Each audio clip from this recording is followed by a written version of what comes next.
Hello dear, आज हम 11th NCERT chemistry का चैप्टर नंबर 6 जिसका नाम थर्मोडायनामिक्स है उसके एक्सरसाइजेस क्वेश्चन को डिस्कस करेंगे। तो ये हमारा वीडियो नंबर सेकंड है। इस वीडियो में क्वेश्चन नंबर 6.11 ये है हमारा enthalpy of combustion of carbon to carbon dioxide is -393.5 kilojoule mole inverse.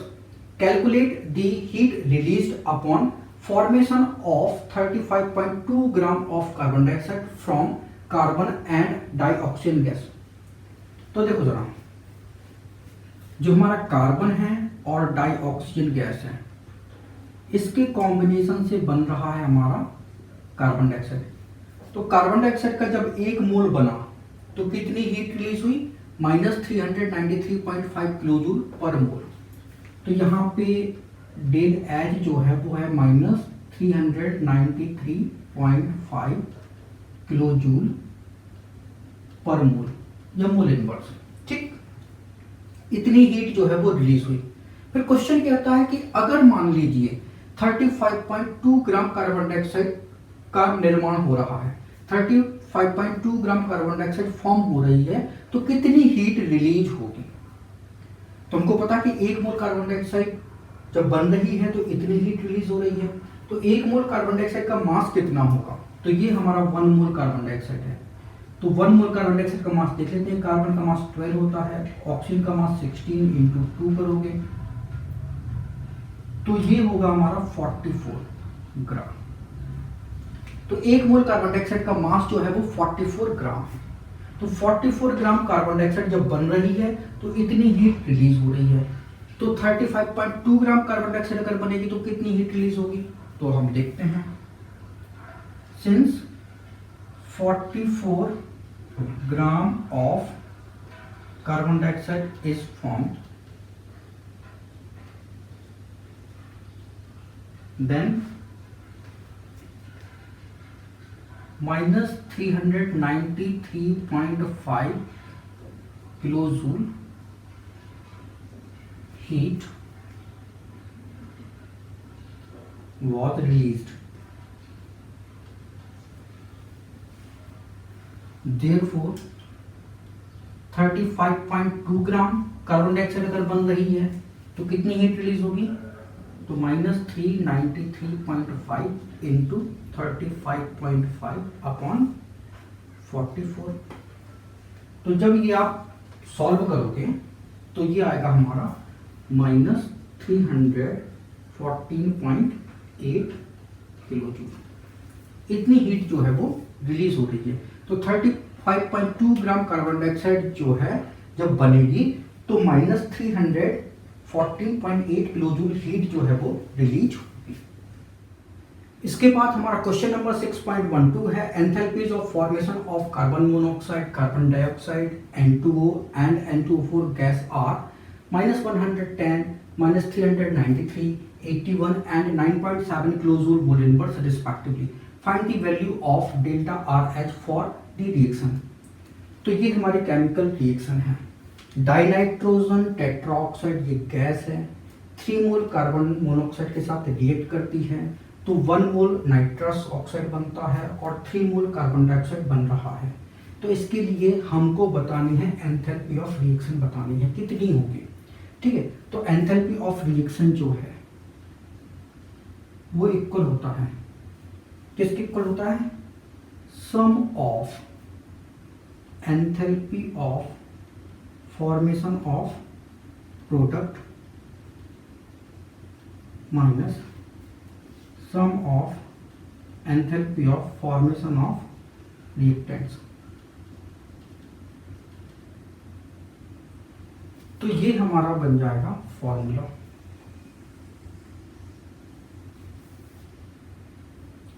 ठीक है, तो डेल आर एच इक्वल है, प्रोडक्ट कौन कौन से हैं? N2O को, तो enthalpy of formation of N2O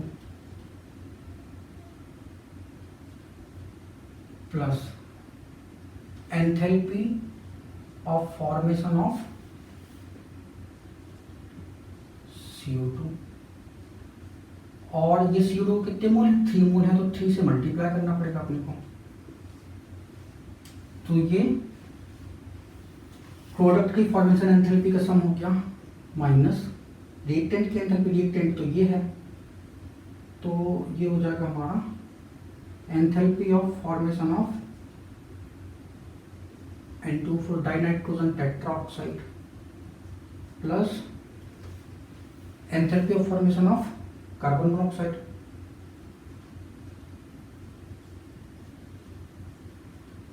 क्योंकि यहाँ पे 3 मोल है तो 3 से मल्टीप्लाई करना पड़ेगा अपने को, ठीक है। अब बस वैल्यू पुट कर देते हैं, डेल RH, ठीक है। Enthalpy of formation of N2O, N2 ये 3rd नंबर पे है, तो ये है 81 प्लस कार्बन मोनोऑक्साइड ये 2nd नंबर पे, तो 2nd नंबर पे ये है माइनस 393। अब क्योंकि 3 मोल, ये तो एनर्जी जो है वो किलो जूल पर मोल में है, तो मतलब 1 मोल की एनर्जी गिवन है ये, तो 1 मोल कार्बन डाइऑक्साइड के फॉर्मेशन की एनर्जी इतनी है, तो 3 मोल यहाँ पे बन रहे हैं, तो 3 मोल की एनर्जी इतनी होगी, मल्टीप्लाई कर देता, ठीक है, माइनस N2O4, तो N2O4 तो ये 4th नंबर पे है, तो 9.7, ठीक है, प्लस फिर यहाँ पे 3CO, तो कार्बन मोनोऑक्साइड जो है 1st नंबर पे है, तो माइनस 110 इंटू 3 करना पड़ेगा, क्योंकि यहाँ पे 3 मोल कार्बन मोनोऑक्साइड के हैं, ठीक है।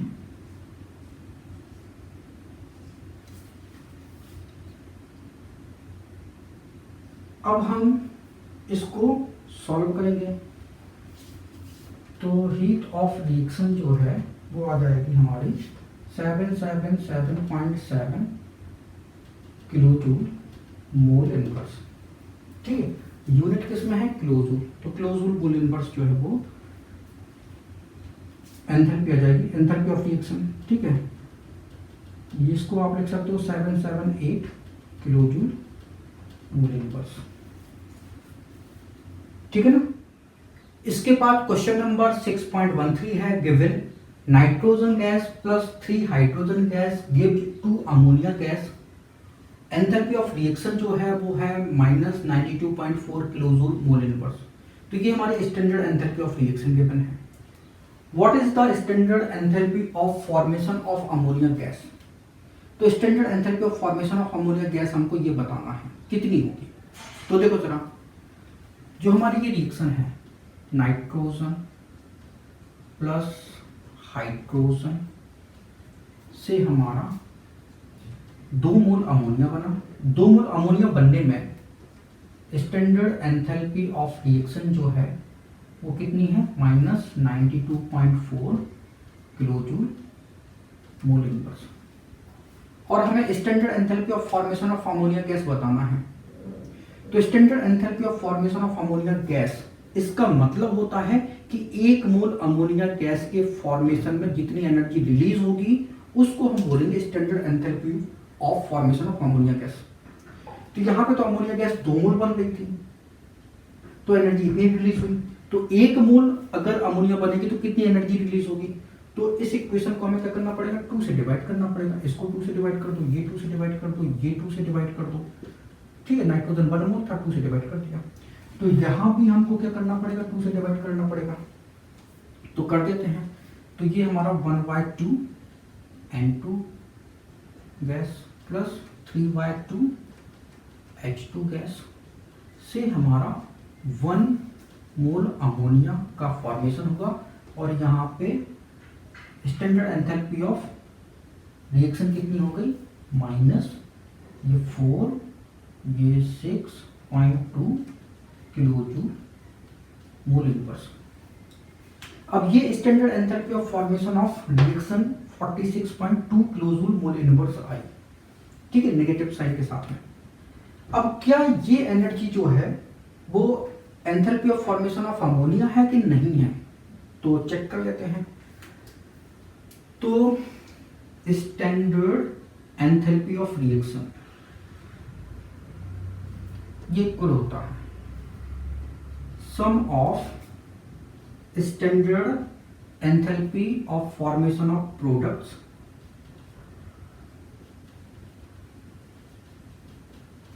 Minus sum of standard enthalpy of formation of reactant.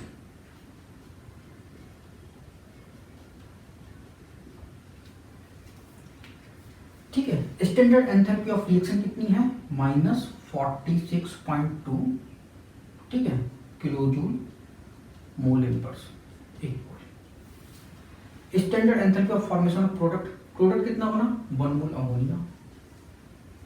ठीक है, तो enthalpy of formation of ammonia, ठीक है, minus standard enthalpy of formation of reactants. तो रिएक्टेंट्स तो हमारी नाइट्रोजन है और हाइड्रोजन है, ये अपने एलिमेंट्री स्टेट में है। तो एलिमेंट्री स्टेट में स्टैंडर्ड एंथैल्पी इनकी कितनी होगी? 0 होगी। तो नाइट्रोजन के केस में 0 इंटू 1/2 मोल था, प्लस हाइड्रोजन के केस में 0 इंटू 3/2। तो ये पूरा क्या हो जाएगा? ये 0 हो जाएगा। तो यहाँ पे standard enthalpy of formation of ammonia ये किसके इक्वल है? एंथैल्पी ऑफ रिएक्शन के। ठीक है, और एंथैल्पी ऑफ रिएक्शन कितनी आई? ये 46.2 किलोजूल मोल इनवर्स आई। तो इसका मतलब है कि standard enthalpy of formation of ammonia हमारी कितनी हो जाएगी? 46.2 किलोजूल मोल इनवर्स। तो ये हमारा आंसर हो जाएगा। ठीक है ना। इसके बाद हमारा क्वेश्चन नंबर 6.14 है, calculate the standard enthalpy of formation of methanol from the following data. Methanol ये लिक्विड फॉर्म में है, 3/2 ऑक्सीजन से रिएक्ट कर रहा है, तो कार्बन डाइऑक्साइड एंड H2O बन रहा है। यहाँ पे स्टैंडर्ड एंथैल्पी ऑफ रिएक्शन जो है वो -726 किलोजूल मोल इनवर्स है। सेकेंड रिएक्शन ये कार्बन है, ग्रेफाइट के फॉर्म में है, ऑक्सीजन में बर्न हो रहा है तो कार्बन डाइऑक्साइड बन रहा है। एंथैल्पी ऑफ रिएक्शन जो है वो कितना है? -393 किलोजूल मोल इनवर्स। तो स्टैंडर्ड एंथैल्पी ऑफ रिएक्शन इतना गिवन है। Third reaction hydrogen gas plus half O2 gas से बन रहा है H2O लिक्विड। यहाँ पे स्टैंडर्ड एंथैल्पी ऑफ रिएक्शन जो है वो कितना है? -286 किलोजूल मोल इनवर्स। इन तीन केमिकल रिएक्शन की हेल्प से हमें मिथेनॉल की फॉर्मेशन एंथैल्पी जो है वो बतानी है। तो standard enthalpy of formation of methanol जो है वो क्या होगा? तो मिथेनॉल जो है वो हमें बनाना है CH3OH। ठीक है, इसके लिए हमें स्टैंडर्ड एंथैल्पी ऑफ रिएक्शन जो है वो बतानी है, कितनी होगी मिथेनॉल के फॉर्मेशन की। राइट, तो मिथेनॉल बनेगा अपने एलिमेंट्री फॉर्म में बनेगा, तो कार्बन 1 है, हाइड्रोजन कितने हैं? 4 है। ठीक है, तो 4 हाइड्रोजन प्लस 1 ऑक्सीजन है, तो ये O2, तो ये हाफ मोल करना पड़ेगा। से हमारा क्या बन गया? ये बन गया हमारा मिथेनॉल।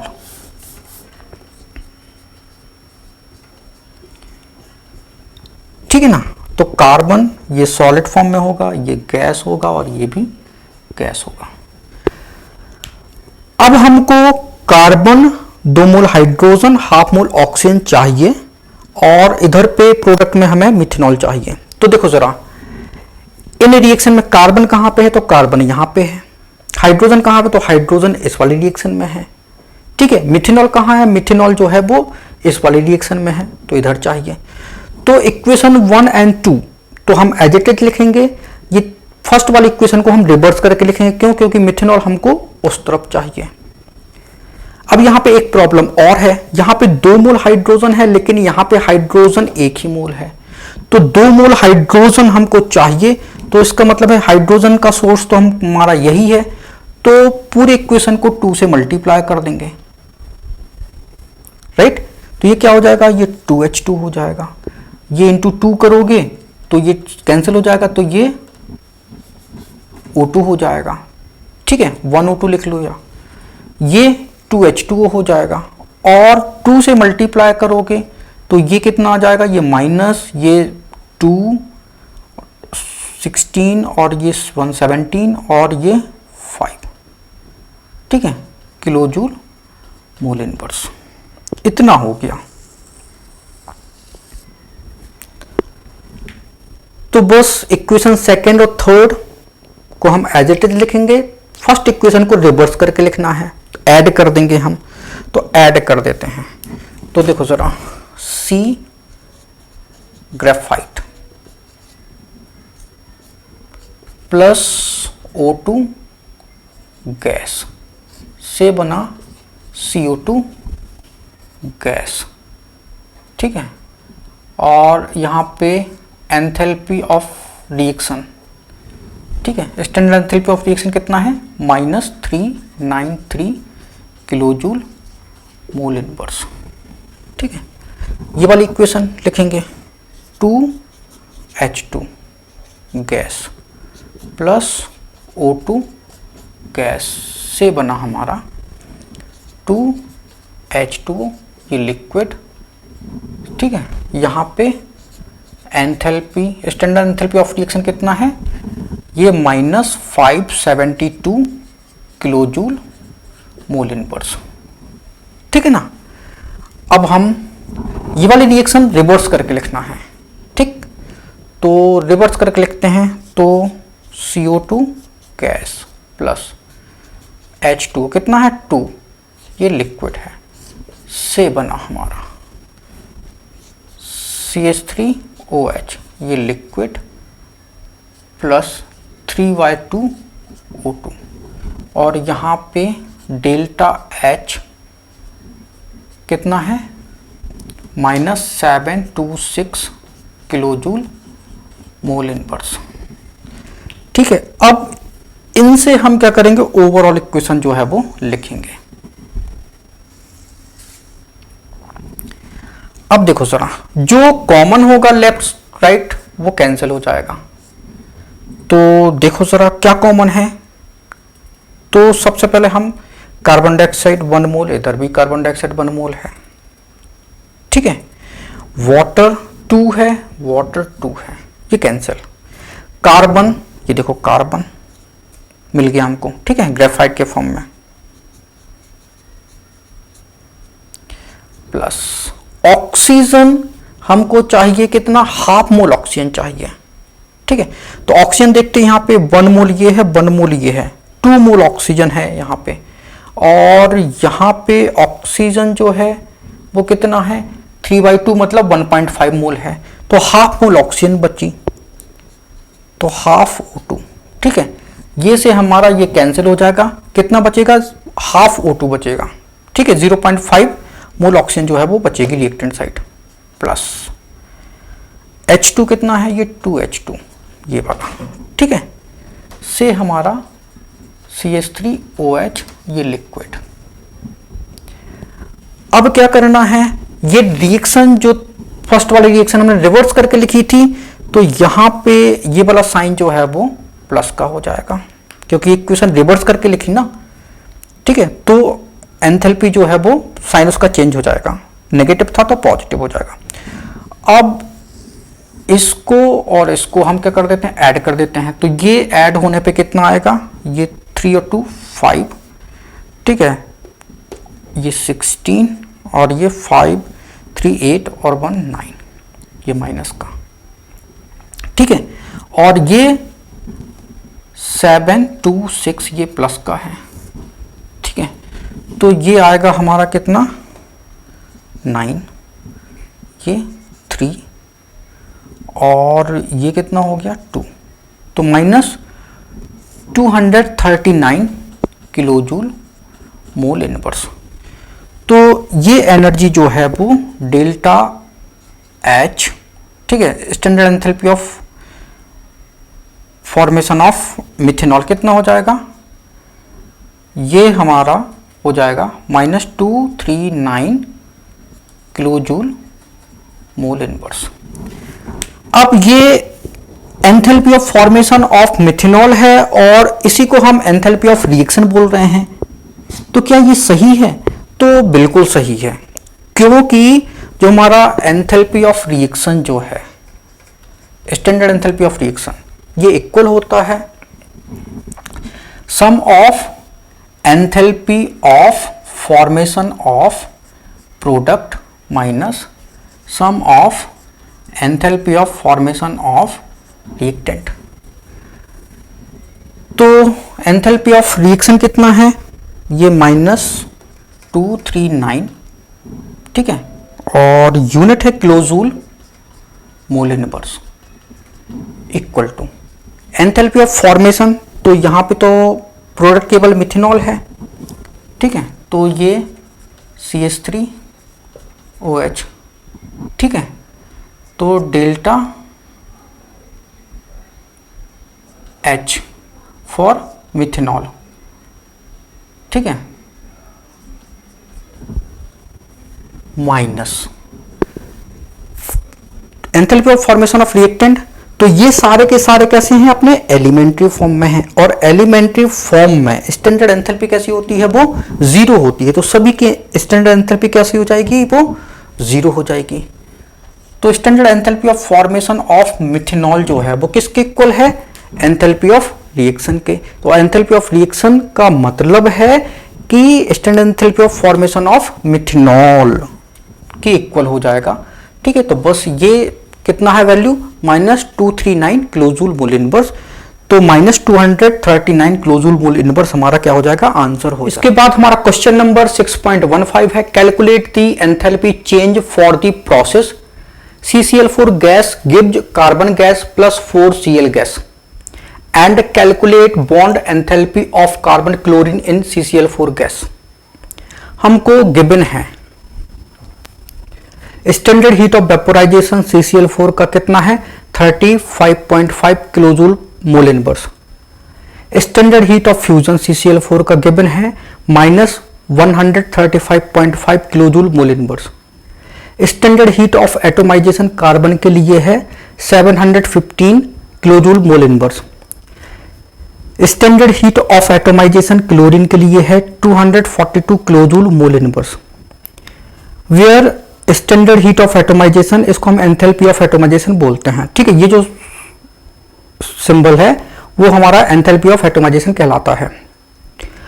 तो ये क्वेश्चन जो है वो हमको सॉल्व करना है। तो सबसे पहले हम enthalpy change for the process, इस प्रोसेस में कितनी एंथैल्पी चेंज हो रही है उसकी बात करेंगे। फिर इसके बाद हम बॉन्ड एंथैल्पी जो है वो कार्बन क्लोरीन बॉन्ड की जो है वो डिटरमाइन करेंगे। अब standard heat of vaporisation CCl4 के लिए, इसका मतलब है कि CCl4 जो है वो लिक्विड में होगा। जब इसको हमने गैस बनाया तो हमारी स्टैंडर्ड हीट ऑफ वेपोराइजेशन जो है वो 30.5 किलोजूल मोल इनवर्स हुई, ठीक है। तो यहां पे हम लिख देते हैं del vaporization, standard heat of vaporization ये है 30.5 किलोजूल मोल इनवर्स। फिर यहाँ पे स्टैंडर्ड हीट ऑफ फ्यूजन, तो फ्यूजन का मतलब है कि सॉलिड जो है वो लिक्विड में चेंज हो रहा है, और ये CCl4 है, ठीक है। तो CCl4 जो है वो लिक्विड में चेंज हो रहा है, तो मतलब ये कैसे होगा, तो CCl4 बन रहा है कार्बन सॉलिड से प्लस क्लोरीन ये गैस से हमारा CCl4 लिक्विड जो है वो बनेगा। तो ये हमारा स्टैंडर्ड हीट ऑफ फ्यूजन कहलाएगा, मतलब ये सॉलिड से ये CCl4 उसने लिक्विड बनाया। कैसे बनाएगा, ये क्लोरीन से कंबाइन होकर तब बनाएगा ये लिक्विड, ठीक है। तो यहां पे ये हमारा है स्टैंडर्ड हीट ऑफ फ्यूजन जो है वो कितना है, -135.5 किलोजूल मोल इनवर्स। फिर यहाँ पे हीट ऑफ एटोमाइजेशन, तो यहाँ पे हीट ऑफ एटोमाइजेशन मतलब कार्बन जो है वो हमारा कैसा है, ये सॉलिड है, से हमारा कार्बन जो है वो गैस फॉर्म में बनेगा। और यहाँ पे स्टैंडर्ड हीट ऑफ एटोमाइजेशन जो है वो कितना है, वो है 715.0 किलोजूल मोल इनवर्स, ठीक। फिर कहता है standard heat of atomization chlorine के लिए है, तो ये हमारा Cl2 है। ठीक है, ये Cl2 कैसा होगा, गैस फॉर्म में है, तो ये आपको बताना पड़ेगा। से हमारा 2Cl, ये भी गैस बना। ठीक है, स्टैंडर्ड हीट ऑफ एटोमाइजेशन कितना है, 242 किलोजूल मोल इनवर्स। अब हमको ये वाली इक्वेशन जो है वो चाहिए है, हमको ये वाली इक्वेशन जो है वो चाहिए है।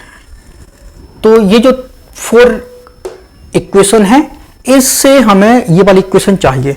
तो देखो CCl4 गैस जो है वो लेफ्ट साइड में, तो CCl4 गैस कहाँ पे, यहाँ पे है। तो इसको हमें, इस इक्वेशन को हमें रिवर्स करके लिखना पड़ेगा। तो हमारा ये जो स्टैंडर्ड हीट ऑफ वेपोराइजेशन जो है पॉजिटिव साइन के साथ था, अब नेगेटिव साइन के साथ हो जाएगा। क्यों, क्योंकि इस रिएक्शन को हम रिवर्स कर रहे हैं। ठीक है, तो अब यहां से क्या चेंज हो रहा है, CCl4 गैस। ठीक है, हमको यहाँ पे गैस फॉर्म में ये CCl4 चाहिए था, तो इस रिएक्शन को हमने रिवर्स कर रहे हैं हम, से CCl4 लिक्विड। तो यहाँ पे ये हमारा वेपोराइजेशन हीट जो है वो माइनस हो जाएगा 30.5 किलोजूल मोल इनवर्स। ठीक, अब हमको यहाँ पे कार्बन गैस और 4Cl गैस चाहिए, वो हमको राइट साइड में चाहिए। तो देखो कार्बन गैस इधर पे है और 2Cl गैस यहाँ पे है। तो सबसे पहले हम ये वाली इक्वेशन एज इट इज लिखेंगे। तो कार्बन ये सॉलिड से कार्बन गैस, तो इसके लिए हीट कितनी है, ये 715.0 किलोजूल मोल इनवर्स। ठीक है, अब देखो जरा, यहाँ पे 4Cl चाहिए हमको राइट साइड में, और यहाँ पे तो ये 2Cl है। तो इस इक्वेशन को हम क्या करेंगे, पूरी इक्वेशन को 2 से मल्टीप्लाई कर देते हैं। तो ये हो जाएगा इधर 2, ये 2 से बन जाएगा 4, और ये हो जाएगा ये 2 2 4 2 4 8 और 2 2 जा 4, तो 484 एनर्जी हो जाएगी। तो हम इसको लिखते हैं 2Cl2 ये गैस से हमारा 4Cl गैस। तो यहाँ पे एनर्जी जो है 484 किलोजूल मोल इनवर्स। ठीक है, अब बची कौन सी इक्वेशन, ये वाली नहीं लिखी अभी हमने। तो अब इस इक्वेशन को हम कैसे लिखें कि हमारा ये कार्बन सॉलिड से कार्बन सॉलिड कैंसिल हो जाए। ठीक है, क्लोरीन जो 2Cl2 गैस है, ये 2Cl2 गैस जो है वो कैंसिल हो जाए। तो इस रिएक्शन को हमें क्या करना पड़ेगा, रिवर्स करना पड़ेगा, रिवर्स लिखना पड़ेगा, तब ये कैंसिल होगी। क्योंकि ये हमारे कार्बन सॉलिड और ये Cl2 गैस ये हमारे इधर लेफ्ट साइड में है, तो इसको हमें राइट साइड में करना पड़ेगा। तो इस इक्वेशन को हम क्या करते हैं, रिवर्स करके लिखते हैं। तो ये जो एनर्जी का साइन नेगेटिव था पॉजिटिव हो जाएगा। तो रिवर्स करके इस इक्वेशन को लिखते हैं। तो ये CCl4 लिक्विड से carbon solid plus 2Cl2 gas से एनर्जी का चेंज जो है वो आया प्लस 135.5 किलोजूल मोल इनवर्स। इसके बाद हम ओवरऑल इक्वेशन जो है वो लिखेंगे। तो जब हम ओवरऑल इक्वेशन लिखेंगे तो हमको ये वाली इक्वेशन जो है वो मिल जाएगी। तो अब ओवरऑल इक्वेशन लिखने से पहले जो भी left side right side common होगा वो कैंसिल हो जाएगा। तो देखो ये कार्बन सॉलिड से कार्बन सॉलिड कैंसिल, ये 2Cl2 गैस से 2Cl2 गैस जो है वो कैंसिल करना है, तो ये कैंसिल कर दिया। CCl4 लिक्विड से ये CCl4 लिक्विड कैंसिल।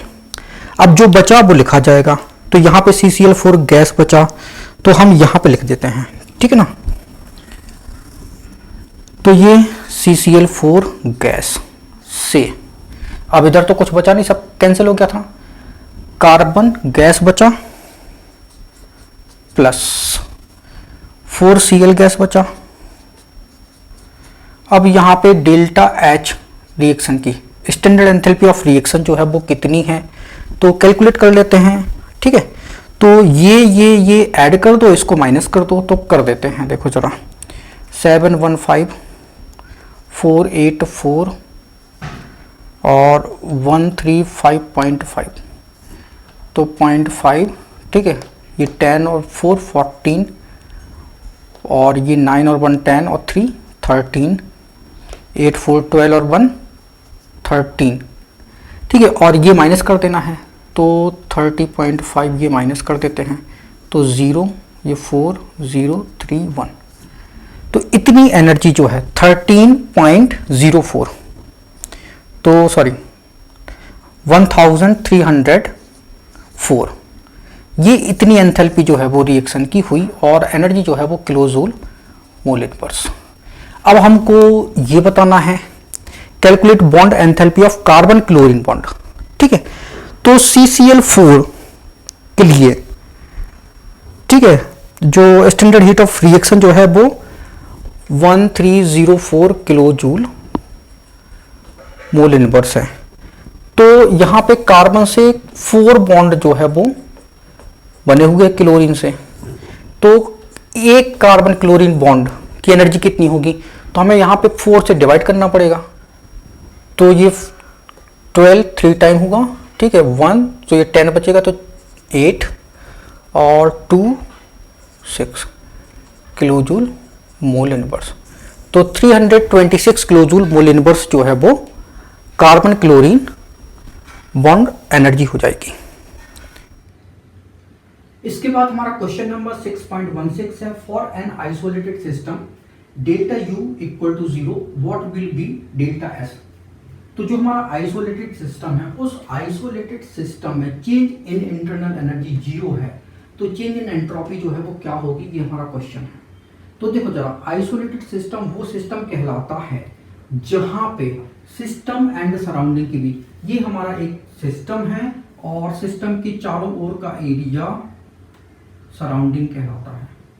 तो जहां पे सिस्टम एंड सराउंडिंग के बीच हीट का एक्सचेंज जो है वो कैसा हो, 0 हो, और मैटर का एक्सचेंज जो है वो कैसा हो, वो 0। तो heat and matter exchange system and surrounding के बीच अगर 0 है, तो फिर ऐसे सिस्टम को हम क्या बोलते हैं, आइसोलेटेड सिस्टम बोलते हैं। अब अगर एक आइसोलेटेड सिस्टम है, उस आइसोलेटेड सिस्टम में जो प्रोसेस है अगर वो रिवर्सिबल है, तो हमारी चेंज इन एंट्रोपी कैसी होगी, तो 0 होगी। अगर आइसोलेटेड सिस्टम में प्रोसेस जो है वो हमारी कैसी, स्पॉन्टेनियस प्रोसेस है, तो चेंज इन एंट्रोपी कैसी होगी, पॉजिटिव होगी। और अगर आइसोलेटेड सिस्टम में नॉन स्पॉन्टेनियस प्रोसेस हो रही है, तो चेंज इन एंट्रोपी कैसी होगी, नेगेटिव होगी। अब आइसोलेटेड सिस्टम में जो है स्पॉन्टेनियस प्रोसेस जो है वो पॉसिबल है, ठीक है, यही प्रोसेस जो है वो पॉसिबल होती है मोस्टली। क्यों? क्योंकि हमने यहाँ पे हॉट कॉफी रखी और उसमें हमने आइस पीस जो है वो डाल दिया। आइस पीस डाल दिया तो क्या होगा, हीट का फ्लो जो है वो हॉटर टू कोल्डर होता है, तो आइस जो है वो मेल्ट हो जाएगी। जैसे ही आइस हमारी मेल्ट हुई तो सिस्टम की एंट्रोपी जो है वो इंक्रीज हो जाएगी, मतलब कि डेल्टा एस कैसा हो जाएगा, पॉजिटिव हो जाएगा। तो आइसोलेटेड सिस्टम में डेल्टा एस जो है वो कैसा होता है, वो हमेशा पॉजिटिव होता है, और यही हमारा थर्मोडायनेमिक्स का सेकेंड लॉ कहलाता है। तो आइसोलेटेड सिस्टम में क्या होता है, हीट का एक्सचेंज 0, मैटर का एक्सचेंज 0 जो है सिस्टम एंड सराउंडिंग के बीच होता है, तो यहाँ पे चेंज इन इंटरनल एनर्जी जो है वो 0 हो जाएगी। चेंज इन इंटरनल एनर्जी 0 हो जाएगी, तो एंट्रोपी जो है आइसोलेटेड सिस्टम की कैसी होगी, पॉजिटिव होगी। यही हमारा थर्मोडायनेमिक्स का सेकेंड लॉ कहलाता है। पॉजिटिव क्यों होगी, क्यों? क्योंकि इस सिस्टम के अंदर स्पॉन्टेनियस प्रोसेस ही पॉसिबल है। अगर हम नॉन स्पॉन्टेनियस प्रोसेस की बात करें, तो नॉन स्पॉन्टेनियस का मतलब ये है कि यहाँ पे हमने हॉट कॉफी रखी और यहाँ पे हमने वाटर डाल दिया, और हम कह रहे हैं कि वाटर जो है वो आइस में कन्वर्ट हो जाएगा, तो ऐसा पॉसिबल नहीं है। अगर हॉट कॉफी है, आपने वाटर डाला है, तो वाटर जो है वो आइस में कन्वर्ट कभी नहीं हो सकता। वाटर जो है, कोल्ड वाटर अगर आपने डाला, तो कोल्ड वाटर क्या है, हॉट कॉफी से क्या करेगी, हीट ले लेगी, और हीट लेके वो क्या होगा, थोड़ा सा गर्म हो जाएगा। लेकिन आइस का बनना जो है वो पॉसिबल नहीं है, इस कारण यहाँ पे एंट्रोपी चेंज जो है वो कैसा हो सकता है, नेगेटिव कभी नहीं हो सकता। तो ये तो कभी नहीं हो सकता, हमेशा स्पॉन्टेनियस प्रोसेस ही हो सकती है, इस कारण चेंज इन एंट्रोपी कैसा हो सकता है, वो पॉजिटिव होगा, ठीक है। अब अगर प्रोसेस रिवर्सिबल है, मतलब कि हम कहें कि हमने आइस से बन रहा था वाटर और फिर प्रोसेस कैसी हो जाए, वो कैसी हो जाए, वो रिवर्सिबल हो जाए। तो ये प्रोसेस भी कैसा है, बहुत बहुत कम जो है वो पॉसिबल है। तो स्पॉन्टेनियस प्रोसेस जो है वो यहाँ पे फिजिबल हो सकती है। इस कारण आइसोलेटेड सिस्टम की एंट्रोपी जो है वो कैसी होती है, पॉजिटिव होती है। और यही हमारा थर्मोडायनेमिक्स का सेकंड लॉ है। थर्मोडायनेमिक्स का सेकंड लॉ क्या कहलाता है कि आइसोलेटेड सिस्टम की एंट्रोपी जो है वो हमेशा कैसी होती है, इंक्रीज होती है। इसके बाद हमारा क्वेश्चन नंबर 6.17 है, for the reaction at 298 kelvin 2A plus B gives C। Enthalpy change जो है 400 kilojoule mole inverse and entropy change 0.2 kilojoule kelvin inverse mole inverse है। At what temperature will the reaction become spontaneous considering delta H and delta S to be constant over the temperature range. तो ये हमारी chemical reaction है। इस chemical reaction में enthalpy change 400 kilojoule mole inverse का है, entropy change 0.2 kilojoule kelvin inverse mole inverse का है। हमको ये बताना है कि किस टेम्परेचर पे ये रिएक्शन जो है वो स्पॉन्टेनियस रिएक्शन होगी। तो किसी भी रिएक्शन का नेचर हम मेजर करते हैं गिब्स एनर्जी से। गिब्स एनर्जी को देख के हम ये बता सकते हैं कि हमारी रिएक्शन स्पॉन्टेनियस है कि नॉन स्पॉन्टेनियस है या फिर रिवर्सिबल है। ठीक है, तो अगर जो हमारी गिब्स एनर्जी, ठीक है, तो गिब्स एनर्जी डेल्टा जी जो है, अगर डेल्टा जी 0 आता है तो इसका मतलब है कि हमारी रिएक्शन जो है वो कैसी है, वो रिवर्सिबल है। अगर डेल्टा जी ये हमारा नेगेटिव आता है तो हम कहते हैं कि हमारी रिएक्शन जो है वो स्पॉन्टेनियस है। और अगर हमारा डेल्टा जी जो है वो पॉजिटिव आता है तो हम कहते हैं कि हमारी रिएक्शन जो है, केमिकल रिएक्शन जो है वो कैसी है, वो नॉन स्पॉन्टेनियस है। राइट, तो ये रिवर्सिबल रिएक्शन के लिए है, ये स्पॉन्टेनियस रिएक्शन के लिए है और ये नॉन स्पॉन्टेनियस रिएक्शन के लिए है। तो डेल्टा जी ये इक्वल होता है delta H minus T delta S। ठीक है, तो गिब्स एनर्जी, एंथैल्पी चेंज और एंट्रोपी में ये रिलेशन होता है। अब डेल्टा जी की वैल्यू नेगेटिव हमको चाहिए जब रिएक्शन जो है स्पॉन्टेनियस होगी, तभी रिएक्शन स्पॉन्टेनियस होगी जब डेल्टा जी की वैल्यू कैसी हो, नेगेटिव हो। तो delta G equal to delta H की वैल्यू कितनी है, यहाँ पे 400 है, माइनस टेम्परेचर डेल्टा एस कितना है, डेल्टा एस जो है वो 0.2 है। तो अभी हम डेल्टा जी की वैल्यू जो है वो 0 कर देते हैं, मतलब रिएक्शन रिवर्सिबल अगर हम मान लेते हैं तो टेम्परेचर क्या यहाँ पे निकल आएगा, तो निकालते हैं। ये टेम्परेचर इंटू 0.2 इक्वल हो जाएगा 400 के। ठीक है, तो टेम्परेचर इक्वल हो जाएगा 400 और ये 0.2। अगर हम इसकी यूनिट की बात करें तो 400 ये किलोजूल मोल इनवर्स है और इसकी यूनिट की बात करें तो ये kilojoule kelvin inverse mole inverse. तो ये मोल इनवर्स से मोल इनवर्स कैंसिल, किलोजूल से किलोजूल कैंसिल, केल्विन इनवर्स ऊपर जाएगा तो केल्विन बनेगा। तो ये हम डिवाइड कर देते हैं तो ये 0 हो गया, ये 2000। तो टेम्परेचर जो है वो 2000 केल्विन जो है वो हमारा आया। ठीक है, अब देखो जरा, delta G equal to delta H हमने 400 ही रखा, माइनस टेम्परेचर अगर हम 2000 कर देते हैं जो कि आया है, और डेल्टा एस जो है वो 0.2 कर देते हैं तो यहाँ पे डेल्टा जी जो है वो 0 आएगा। ठीक है, डेल्टा जी 0 आएगा। इसका मतलब है कि 2000 केल्विन टेम्परेचर पे ये रिएक्शन कैसी हो जाएगी, रिवर्सिबल हो जाएगी। ठीक है, ये रिएक्शन कैसी होगी, रिवर्सिबल होगी जब टेम्परेचर जो है वो 2000 केल्विन होगा, मतलब 2A प्लस B और ये बनेगा C 2000 केल्विन।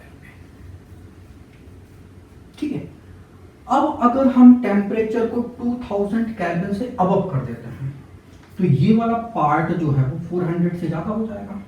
हो जाएगा कि नहीं हो जाएगा, बिल्कुल हो जाएगा।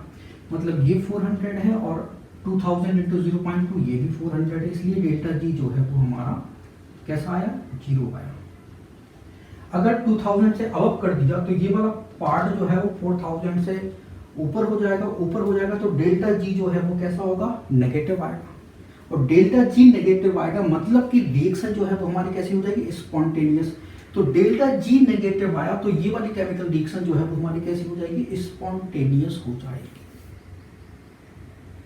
ठीक है। और अगर 2000 से बिलो टेम्परेचर करते हैं तो फिर ये रिएक्शन हमारी कैसी होगी, वो नॉन स्पॉन्टेनियस रिएक्शन होगी, राइट। तो 2000 केल्विन के अबव जो है हमारी रिएक्शन जो है वो स्पॉन्टेनियस होगी। 2000 केल्विन के अबव जो है ये रिएक्शन कैसी हो जाएगी, स्पॉन्टेनियस हो जाएगी। फिर इसके बाद हमारा क्वेश्चन नंबर 6.18 है, for the reaction 2Cl gas gives Cl2 gas, what are the sign of delta H and delta S। तो इस रिएक्शन को हम ऐसा लिख लेते हैं, ये Cl प्लस Cl, ये गैस फॉर्म में है, ये भी गैस फॉर्म में है, से हमारा बना है Cl2, ये भी गैस है। ठीक है। अब चूंकि ये रिएक्शन क्या हो रही है, कॉम्बिनेशन रिएक्शन है, मतलब 2 क्लोरीन के एटम से 1 क्लोरीन का मॉलिक्यूल बना। और जब भी रिएक्शन कॉम्बिनेशन नेचर की होती है, 2 रिएक्टेंट से 1 प्रोडक्ट बनता है, तो ऐसी रिएक्शन जो है वो एक्सोथर्मिक होती है। और एक्सोथर्मिक रिएक्शन मतलब डेल्टा H हमारा कैसा हो जाएगा, वो नेगेटिव हो जाएगा। तो कॉम्बिनेशन रिएक्शन जो है वो एक्सोथर्मिक नेचर की होती है, इसलिए एंथैल्पी चेंज जो है वो कैसा होगा, वो नेगेटिव होगा, मतलब हीट जो है वो रिलीज होगी, इसलिए डेल्टा H नेगेटिव आएगा। अब हमें एंट्रोपी चेंज जो है वो पहचानना है। तो एंट्रोपी चेंज हम कैसे पहचानेंगे, तो देखो यहाँ पे रिएक्टेंट साइड जो है 1 मोल प्लस 1 मोल कितना हो गया, 2 मोल गैस है। और प्रोडक्ट साइड जो है वो बना है, वो 1 मोल गैस बना है। तो गैस के मोल जो है वो कम हो गए, मतलब सिस्टम की रैंडमनेस जो है वो डिक्रीज हो गई। जब भी सिस्टम की रैंडमनेस डिक्रीज होगी, एंट्रोपी क्या होगी, डिक्रीज हो जाएगी। एंट्रोपी डिक्रीज का मतलब है कि हमारा डेल्टा एस जो है वो भी कैसा हो जाएगा, वो नेगेटिव हो जाएगा। ठीक है ना। तो ये जो हमारी केमिकल रिएक्शन है, इस केमिकल रिएक्शन में delta H and delta S दोनों ही कैसे हैं, वो नेगेटिव है। इसके बाद हमारा क्वेश्चन नंबर 6.19 है, for the reaction 2A gas plus B gas gives 2D gas.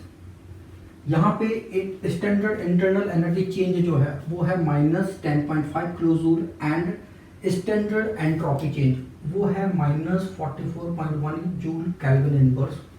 Calculate delta G not for the reaction and predict whether the reaction में अकर स्पॉन्टेनियसली। तो हमको ये बताना है कि यहाँ पे डेल्टा G नॉट की वैल्यू कितनी है और बताना है कि क्या ये रिएक्शन स्पॉन्टेनियसली है कि नहीं है। ठीक है। और ये हमारी केमिकल रिएक्शन है, डेल्टा U नॉट और डेल्टा S नॉट जो है वो गिवन है। तो हमको डेल्टा G नॉट जो है वो डिटरमाइन करना है। स्टैंडर्ड गिव्स एनर्जी चेंज ये हमें बताना है, ये होता है हमारा delta H not minus T delta S not. अब यहाँ पे इंटरनल एनर्जी की वैल्यू जो है वो हमको दी गई है और यहाँ पे स्टैंडर्ड एंथैल्पी चेंज जो है वो हमको चाहिए। ठीक है। डेल्टा एस नॉट तो हमको गिवन है, ये नहीं पता, तो ये हम पता लगाएंगे इससे। तो ये फॉर्मूला भी थोड़ी देर में हम यूज करेंगे।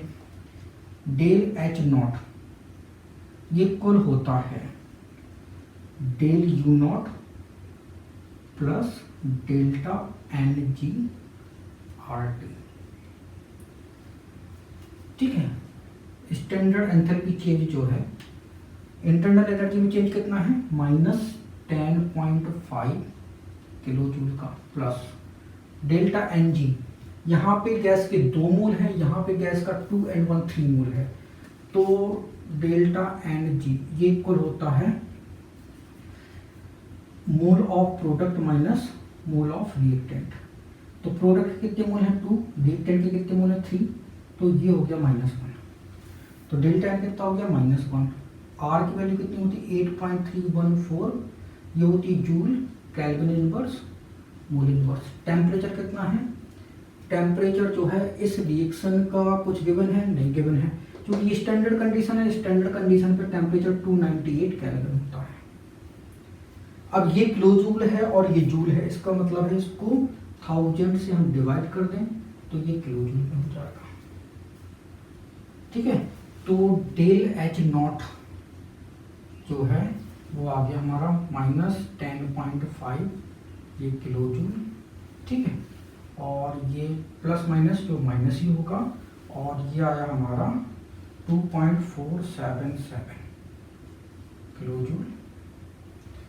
ठीक है, केल्विन से केल्विन कैंसिल मोल इनवर्स। ठीक है, तो ये जो है हमारा आ गया -12.977 kilo joule mole inverse. Delta H not आ गया हमारा। अब डेल्टा एच नॉट आ गया है तो उससे अब हम डेल्टा जी जो है वो डिटरमाइन कर लेंगे। तो delta G naught del H naught plus T del S naught. ठीक है, तो delta G naught equal to ये कितना हमारा -12.977 प्लस टेम्परेचर कितना है 298, डेल्टा एस नॉट कितना है 44.1। अब ये जूल में है तो 1000 से इसको डिवाइड कर देंगे तो ये किलो जूल में हो जाएगा। ठीक है, किलो जूल केल्विन इनवर्स, क्योंकि ये केल्विन में है तो ये केल्विन और ये केल्विन इनवर्स कैंसिल हो जाएगा।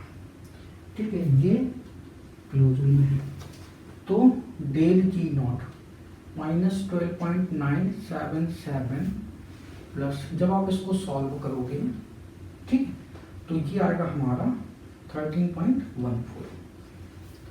तो del G naught equal to ये माइनस कर दो इसमें तो ये आएगा 0.165 किलो जूल। अब चूंकि ये वैल्यू कैसी है पॉजिटिव में है, अगर डेल्टा जी जो है वो हमारा पॉजिटिव आता है, उसकी न्यूमेरिक वैल्यू पॉजिटिव होती है तो हमारी केमिकल रिएक्शन नॉन स्पॉन्टेनियस होगी। अगर डेल्टा जी जो है उसकी वैल्यू नेगेटिव आती है तो हमारी केमिकल रिएक्शन स्पॉन्टेनियस होगी, और अगर delta G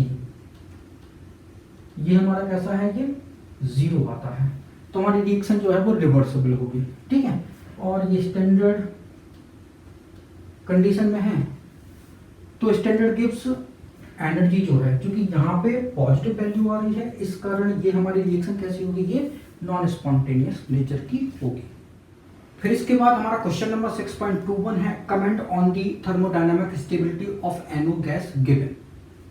half N2 plus half O2 से बना NO, यहाँ पे एंथैल्पी चेंज जो है वो रिएक्शन का कितना है 90 kilo joule mole inverse. Second reaction देखते हैं NO gas plus half O2 gas से NO2 गैस बना, यहाँ पे enthalpy change of the reaction कितना है -74 किलो जूल मोल इनवर्स। दोनों रिएक्शन हमारी कॉम्बिनेशन नेचर की हैं, और आपको पता है कि कॉम्बिनेशन रिएक्शन जो है वो कैसी होती है, वो एक्सोथर्मिक नेचर की होती है। तो यहाँ पे पहली रिएक्शन एंडोथर्मिक है और दूसरी रिएक्शन तो एक्सोथर्मिक है। तो दूसरी रिएक्शन तो ठीक है क्योंकि कॉम्बिनेशन रिएक्शन एक्सोथर्मिक नेचर की होती है, तो ये तो हमारी एक्सोथर्मिक नेचर की है, मतलब ये वाला प्रोडक्ट तो हमारा कैसा होगा स्टेबल होगा। लेकिन चूंकि ये फर्स्ट रिएक्शन जो है वो कैसी है एंडोथर्मिक नेचर की है, यहाँ पे डेल्टा एच नॉट की वैल्यू कैसा है पॉजिटिव है, जो कि एंडोथर्मिक रिएक्शन को बताता है कि ये वाली रिएक्शन हमारी एंडोथर्मिक नेचर की है। लेकिन कॉम्बिनेशन रिएक्शन तो एक्सोथर्मिक नेचर की होती है और ये एंडोथर्मिक नेचर की है। इसका मतलब है कि यहाँ पे ये बनने वाला प्रोडक्ट कैसा होगा अनस्टेबल होगा, तो ये तो हमारा अनस्टेबल बनेगा। ठीक है, तभी NO गैस तुरंत ही हाफ ऑक्सीजन से कंबाइन होकर NO2 गैस बनाती है, जो कि कैसा है स्टेबल प्रोडक्ट है। तो कॉम्बिनेशन रिएक्शन में अगर हीट निकल रही हो मतलब रिएक्शन हमारी एक्सोथर्मिक नेचर की हो तो प्रोडक्ट हमारा स्टेबल होगा, और अगर कॉम्बिनेशन रिएक्शन में जो प्रोडक्ट बना है और वहां पे हीट जो है वो एब्जॉर्ब हो रही हो मतलब एंडोथर्मिक नेचर की रिएक्शन हो तो फिर बनने वाला प्रोडक्ट कैसा होगा हमारा अनस्टेबल होगा। तो NO जो है वो थर्मोडायनेमिकली यहाँ पे कैसा है अनस्टेबल है। रीजन उसका सिंपल सा है क्योंकि ये रिएक्शन हमारी एंडोथर्मिक नेचर की है। इसके बाद हमारा क्वेश्चन नंबर 6.22 है calculate the entropy change in surroundings when 1.00 mole of H2O liquid is formed under standard conditions standard enthalpy of formation of water कितना है, -286 किलोजूल मोल इनवर्स। तो देखो जरा, 1 मोल वाटर जो है वो बन रहा है, ठीक है। तो enthalpy of formation of water कितना है, -286 किलोजूल मोल इनवर्स है। तो 1 मोल वाटर जो है वो बनेगा, तो वाटर तो बनता है हाइड्रोजन एंड ऑक्सीजन के कॉम्बिनेशन से वाटर बनता है। अब ये 1 मोल बन रहा है तो हाइड्रोजन तो ठीक है, ऑक्सीजन जो है इसको हाफ कर लो, ठीक है। तो यहाँ पे delta formation of 1 mole of water, ठीक है, कितना है ये, -286 किलोजूल मोल इनवर्स, ठीक है। और ये हमारा कैसा है, ये लिक्विड है, ये गैस है और ये गैस है, इससे वो लिक्विड बना, ठीक। अब हमको बताना है कि हमारा एंट्रोपी चेंज कितना होगा। तो एंट्रोपी चेंज जो है वो बताना है, तो ये होता है Q/T टेम्परेचर, राइट। तो सराउंडिंग में एंट्रोपी चेंज बताना है, तो Q जो है यहाँ पे किसका होगा, ये सराउंडिंग का होगा। अब देखो जरा, ये हमारा एक सिस्टम था, ठीक है, मतलब ये रिएक्शन जो है यहाँ पे हम करा रहे हैं, हाइड्रोजन हाफ O2 से बना H2 लिक्विड, और यहाँ पे एनर्जी रिलीज हुई -286 किलोजूल मोल इनवर्स, इतनी एनर्जी जो है वो रिलीज हुई। अब ये एनर्जी कहाँ जाएगी, ये एनर्जी सराउंडिंग में जाएगी। तो सराउंडिंग ने तो इतनी एनर्जी एब्जॉर्ब की, तो Q सराउंडिंग जो है वो कितना हो जाएगा, +286 किलोजूल मोल इनवर्स। तो सराउंडिंग ने इतनी एनर्जी जो है वो एब्जॉर्ब कर ली, तो Q सराउंडिंग जो है वो कितना हो जाएगा, तो del H equal Q surrounding जो है वो 286, ये पॉजिटिव होगा, किलोजूल मोल इनवर्स। और टेम्परेचर कितना है, क्योंकि स्टैंडर्ड कंडीशन पे ये बनाया हुआ है, ठीक है, ये स्टैंडर्ड एंथैल्पी फॉर्मेशन है वाटर का, ठीक है। तो स्टैंडर्ड कंडीशन में टेम्परेचर 298 केल्विन होता है। डिवाइड करोगे तो डेल्टा एस जो है वो आएगा 0.9597 kilojoule mole inverse kelvin inverse. अब हम इसको किलोजूल को जूल में कन्वर्ट करेंगे, तो 1000 से मल्टीप्लाई कर देंगे, तो 1000 से मल्टीप्लाई कर दो तो ये जूल में कन्वर्ट हो जाएगा, तो ये आ जाएगा हमारा 959.7 joule kelvin inverse mole inverse, ठीक है। तो डेल एस जो है वो इतना आ जाएगा। तो ये हमारा सेकेंड वीडियो हो गया। तो थर्मोडायनेमिक्स के सारे क्वेश्चन जो है वो हमने कंप्लीट कर दिए। Thank you so much for watching this video. अगर वीडियो अच्छा लगा तो इसको लाइक करें, इसको शेयर करें। अगर आपने हमारे चैनल को अभी तक सब्सक्राइब नहीं किया तो इसको सब्सक्राइब करें। Thank you once again for watching this video.